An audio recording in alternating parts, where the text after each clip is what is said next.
All right, so when we're talking about information security, it really helps to have some kind of tools or techniques, some approaches to looking at security in a few different ways.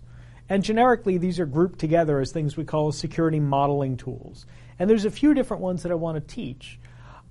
And the reason I select and there's tons and tons out there, the reason I select the ones that I teach are that they're practical, they're useful, and they really actually do help without having giant flow charts and security models and tons of documentation, all that kind of stuff. These are tools largely that can just jot down on a piece of paper, on a napkin, notepad, that kind of thing, or use larger, they actually scale up, but still keeping things simple, keeping them straightforward for thinking about information security is a fantastic thing.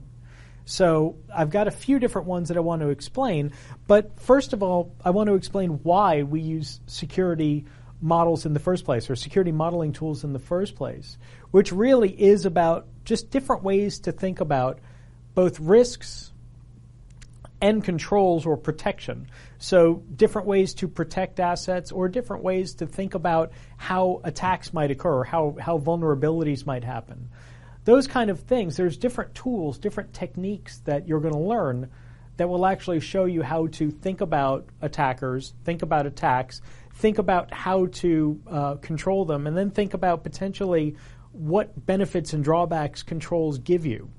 For example, the easiest way to think of it is, do I put a new firewall in after I get attacked by some hacker in Uruguay? They get in through some kind of VPN vulnerability, and I decide I'm going to upgrade and implement a new cool firewall.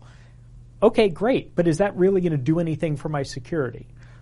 On the surface, sure, more is better and more expensive is cooler and newer has got to be better, right? No. These kind of tools are quick and dirty ways to look at that new firewall, let's say, that new firewall implementation and decide, is it worth it? Is it the right thing to do, the wrong thing to do? Is it an appropriate approach?